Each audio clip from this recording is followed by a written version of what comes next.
Bonjour à toutes et tous, c'est Absolute et bienvenue dans cette nouvelle vidéo. Aujourd'hui, j'aimerais profiter des révélations qui nous ont été faites dans le dernier épisode de la série Obi-Wan Kenobi pour vous présenter tout ce que l'on sait et que l'on peut imaginer concernant la forteresse de l'Inquisitorius. Donc, vous l'aurez compris, si vous n'avez pas vu le quatrième épisode de la série Kenobi, je vous recommande clairement de passer votre chemin.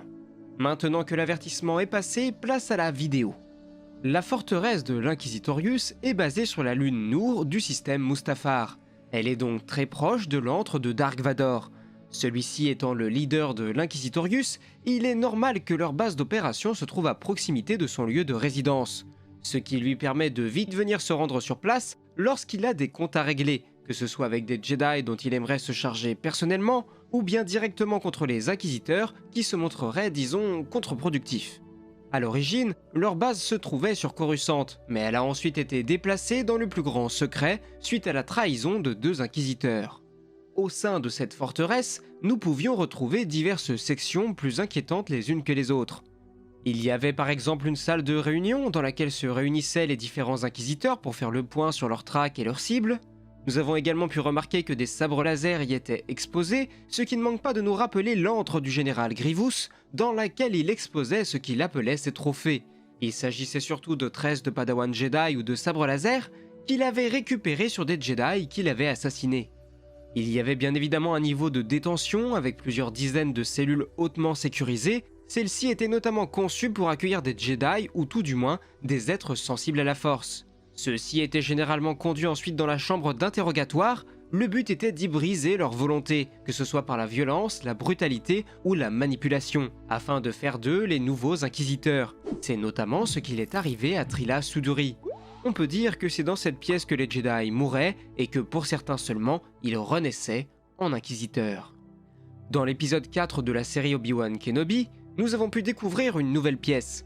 Un immense couloir dans lequel les corps des Jedi probablement tués ou traqués par l'Inquisitorius étaient conservés et exposés. On ne sait pas s'ils sont vraiment morts, après tout aucun d'entre eux ne porte des marques de coups. Néanmoins, il est fort probable que ce couloir soit lui aussi utilisé comme pièce à trophée, les Inquisiteurs pouvant venir y contempler chacune de leurs prises.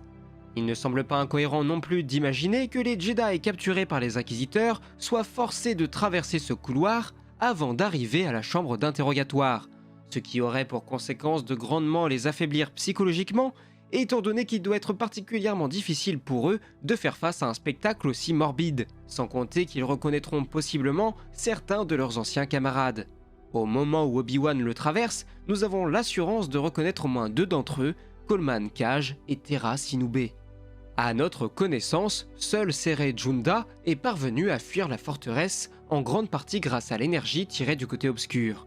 Néanmoins, elle avait déjà été capturée puis torturée en son sein, ce qui avait conduit à la capture de son ancienne padawan Trilla Suduri, ainsi qu'à celle de nombreux initiés. Cependant, et malgré les nombreux gardes qui l'occupent et la surveillent, la forteresse peut être infiltrée, puisque cela s'est produit à deux reprises. Une première fois en l'an 14 avec Cal Kestis, qui était parvenu à y récupérer un holocron dans lequel était inscrit l'emplacement de nombreux enfants sensibles à la force. Et une deuxième fois 5 ans plus tard, en -9, lorsqu'Obi-Wan Kenobi s'y est introduit afin de secourir la jeune princesse Leia qui était retenue prisonnière.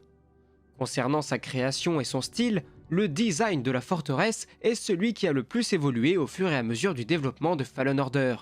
Celle-ci était d'abord envisagée comme étant une base dans un nuage d'astéroïdes, avant d'être cachée dans une géante gazeuse ou une nébuleuse, puis elle a été une station de combat capable de se déplacer en hyperespace, avant de devenir celle que l'on connaît aujourd'hui. Sa version finale a été dessinée par l'artiste Jean-François Ray, qui s'était inspiré des cathédrales gothiques pour la forme et les couleurs qu'il allait donner à son œuvre. Pour en revenir au mystérieux couloir, nous pourrions également nous demander si Dark Sidious n'avait pas un plan les concernant. Il est étrange que les Jedi qu'on voit à l'intérieur soient conservés de cette manière.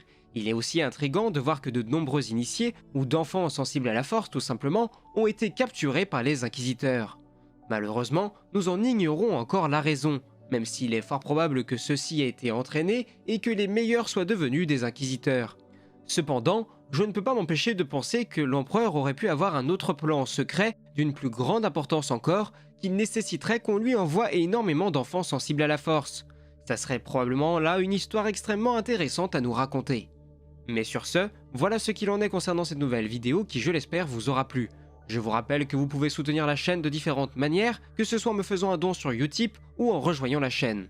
Mais vous pouvez aussi tout simplement laisser un pouce bleu, partager la vidéo et vous abonner gratuitement à la chaîne. Ce sont des petites choses qui lui permettent de poursuivre son développement. Enfin bref, moi il ne me reste plus qu'à vous dire à la prochaine pour de nouvelles vidéos, c'était Absolute et que la force soit avec vous. Ciao.